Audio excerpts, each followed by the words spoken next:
guard out. I do not have to put out any more adversaries at the moment, which is good. Then we refresh all our powers and or targets that need to be refreshed. The only thing that is, there's nothing here on the playmat that requires refreshing. My power, exceptional trading, did refresh, so that's good. And then at this point I would discard any banked defense. I don't have any banked defense, unlike some other people, so... And for those of you who are maybe having a hard time following the steps of the game, they're actually all written on the player mats. Mm-hmm. We just don't have one set out that's easy for you guys to read because of the current setup. Next time, we'll try to prep a little bit differently and see if we can't arrange for that to happen so you can follow along a little better. Yeah. Maybe we could put it as a static image or something, put it into the stream. That's a great idea. I don't know why I didn't think about that. That's why I've got her, folks. She's brilliant. Brilliant! But not all the time, actually. So, put your attack cards onto that heroic defense so that I can defeat. Oh yes. Let me play what I have. Okay. Do you not have any attack cards? How many is that? 4? 4. Actually, don't defeat that. Why? Because if I defeat it, I get to use my new archetype ability. I'd like to test that out. It doesn't benefit you. It doesn't benefit me, but it does mean that I lose my power surge. I know. We were trying to test it out. Let's see how it works. I do not like where this is going. She gave me the most baffled look right now. Like, wait, we're not making optimal decisions here? Exactly. No, we're not. We want to see how these things work in context. I'm actually very ruthless, so when I'm stymied, even for playtesting purposes, I do have to take a minute to go, oh, okay, fine.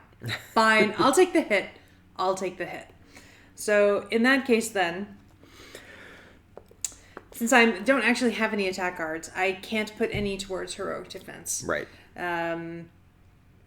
At this point then, I would bank my defense. So I do have one that I'm not allowed to use, so I'm going to bank it. Now, do we consider banking? So this is a good question for our players at home. Mm-hmm. Do we consider banking power surges to be playing power surges? Yes, because you're playing it into your banked space. Okay. So this is actually something very critical to know, is that I have 2 power surges. I would like to bank both of them, or at least use them to purchase a power. However, because Mystic Wards is out and active, it forces me to discard the first power surge card played each turn. And each turn is by person. So unfortunately, that means I will have to discard one of these. To the defeat pile. Yeah, and even worse, I have to put it into the defeat pile. So I'm actually going to move these over just a bit here. Actually, let's do this, because we don't really need this setup anymore. That's true. And we're going to need a victory pile on the other side. So this is our victory pile. That's the good side. This is the defeat pile. That's the bad side. So unfortunately, I've lost 1 power surge. I do have 1 more. Don't just throw it because you're angry. You're destroying I things. am destroying things. But luckily, from the power surge that I had banked in the previous turn, I do have 2, which means I could buy a level 1 power. And you have exceptional training, which gives you a free power surge. It does. So technically, if there was a 2nd level of exceptional training out, I could actually buy the 2nd level. Unfortunately, all the other exceptional training cards they're are already in the discard pile. That's right. So essentially, this is just a free power surge for me, which That's not a bad thing. is not bad. So I'm not going to worry about this just yet. Well, but if you use that, you get to save one of these power surges. Oh, that is true. But that only has to do with victory points. So then I'm going to exhaust my exceptional training. I'm going to be very trained and spend 1 of my power surges. So what do we have? We have weather control. We have speed still. Ooh, we have energy blast. That's a good one. Energy blast actually is, once again, it's another basic one, but it's very powerful. It does what it says on the tin. It gives you an extra attack, essentially. It doubles. It doubles your attack card Against 1 target. Yeah. I guess that's what I meant when it gives you an extra attack. It doubles that particular card. So. No, it doubles all attack cards against the target. Oh, that's... You're the only strength you're right. that gives you 1 attack against someone. You can see that I haven't played this in a little bit, so... It's good that I have been here to remind me of what our own cards do. I may have played this a lot over the last couple of years. I can play it in my sleep at this point. And phasing. Now, phasing is kind of interesting because it does allow you to play one less card when you're defeating obstacles. However, reality warping has to deal with obstacles as well. So I think I'm going to go with Energy Blast. I'm going to be plain Jane. You're going to be an exceptionally trained energy blasting dark sorcerer. Yep, pretty much. Nice. I like it. I'm Zot. I'm just going to Zot things. All right. So I've purchased my powers. And now I'm going to redraw. Back up to 5. So, we mentioned the event card that basically sucks the next 2 attack cards onto it before it goes away. And because Sarah didn't have any attack cards, it basically is going to fall to me to get rid of that thing. So that's kind of frustrating, but... It is. I did not plan it that way.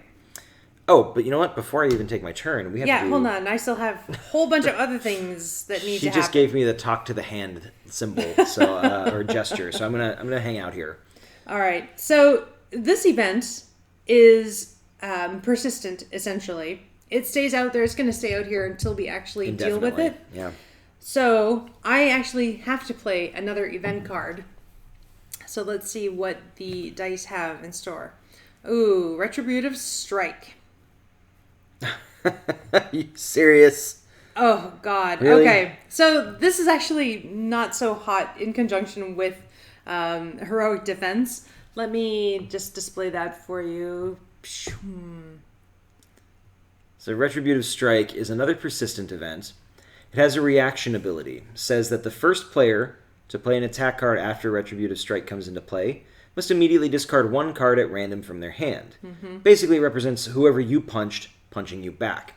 Which means... So it actually means that this is going to go off first. Well, so I'm going to play an attack card on the Heroic Defense. True. That's going to trigger this. So you discard. Yep. And hopefully not lose any other attack cards so that you can deal with this. Yeah, pretty much. Yeah. Hooray. So that was the play and event card. Now we check for any recurring abilities. There are none, so we'll skip for now. We don't have to worry about that. And then we cycle powers. So this one goes away. This is going to move down. And we get another phasing. All right. Now, because... Oh. Go ahead. Because I actually bought the power here, we now have this lovely empty space. We do not have to push speed off our power B track. We can just shift that one down and put in, power augmentation. Power augmentation. So, power augmentation, level 1, says exhaust and spend a power surge. Take a card from either power deck's discard pile. Shuffle that card back into its power deck. So, that's a way to not only sort of stall the timer from running out, it's also a way that you can take a card that has been discarded and you can get access to it again. So if we wanted another exceptional training for Sarah, we could buy a power augmentation, spend a power surge to use it, and put exceptional training back into its deck. Now here's an interesting thing that I was thinking about the other day, is power augmentation too powerful because it basically, you can use it every turn. So if 3 people buy power augmentation, you're basically putting 3 cards back into the deck every time. Or because there are only 3 copies of it. Now, that does throw the timer off a little bit, but not as much as you might think. Because it's either deck that runs out, we lose the game. Yeah. So you basically are saying, well, if 3 people in a round, use power augmentation, and they put all 3 cards back on the same deck, that doesn't help because the other deck is going to run out sooner. Right. If they then do the same thing here, then sure, they've added 3 turns back onto the game, but they've only actually added 1 because at the end of the first round they would take 1 out. At the end of the next round they'd take 1 out, and so they'd only be 1 card ahead, and that would require 6 power surges over the course of 2 rounds. So I don't know that it's too powerful yet. I think it'll work out. I think it's difficult to say, especially with the 2-player game as well. Yeah. So we'll have to just kind of keep an eye on it. But actually what I'm thinking it's going to be very useful for is when you have, let's say, for the victory conditions.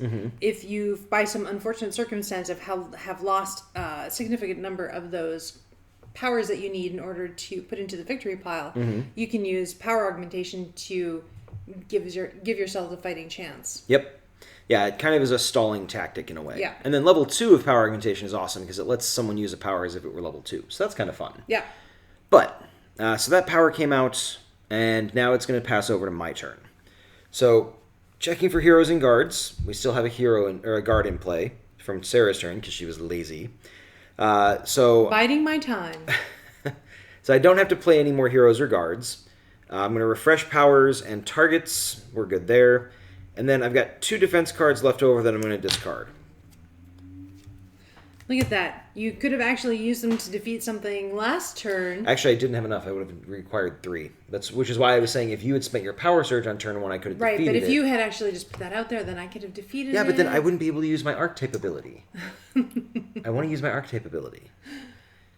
I see. So it makes sense when you want to Yes, because things. I'm not scuttling things. I'm testing things. Oh, okay. I'm testing. Okay. Please Your test. patience. Yes. All right, so I have 1 attack card. I'm going to start by attacking targets. So I've got 1 attack card. Do I actually want to play that first? You know what? No. What I want to do is I'm going to play a defense card on the Mystic Wards. So that's 5 total defense on the Mystic Wards. So since it has 5 hit points, that'll destroy the Mystic Wards. And you can use any combination, 5 cards of either power surges or defense cards. Exactly. You don't have to use just one or the other. It just turned out that we used all defense. Yep. So that was attacking a target.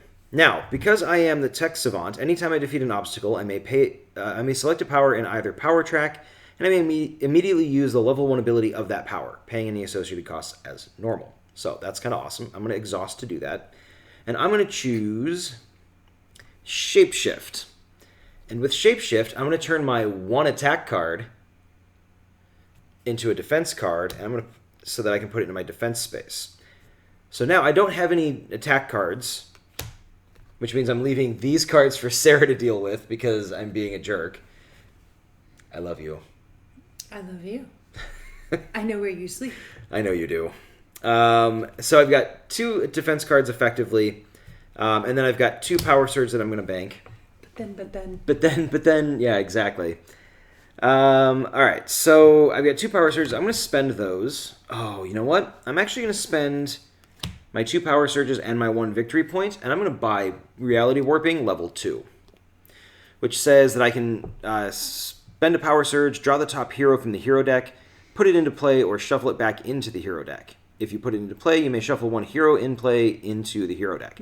Basically, I can swap a troublesome hero out for a less troublesome hero using Reality Warping. Or I can do that with an obstacle. That actually will be very useful because there are some heroes that just ruin your day when they come into play. Yeah, and I'm actually worried that Reality Warping may be too good, but we'll have to see how it works. Yes. So, well, you seem to be screwing me royally very easily, so that's good. I am not. You have just as many powers as I do, and you have an extra power surge. I don't. Look at me. See, I've got nothing. Continue. High and dry over here. Yeah. Continue.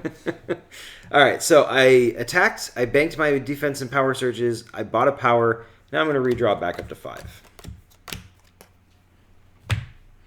And then an event. Heroic Assault. We're going to trigger the reveal abilities of all heroes in play. So good news, there are no heroes in play. But it says if there are no heroes in play, play the top card of the hero deck. So we're going to bring a hero out. It also says that heroes triggered by this card are going to affect all players, starting with the active player. So let's see what happens. Good news, bad news. So the good news is it's the healer. She doesn't actively hurt us. The bad news is that her reveal ability, when she comes out, is she heals all other heroes. Then we play the top card of the hero discard pile, which is going to bring the super soldier back into play. She also has the first recur ability we've seen yet, and we'll talk about that here in a second. Now, when she brings the super soldier out of the discard pile into play, his reveal ability is going to trigger. So, his reveal ability is that the active player discards 2 cards from their hand.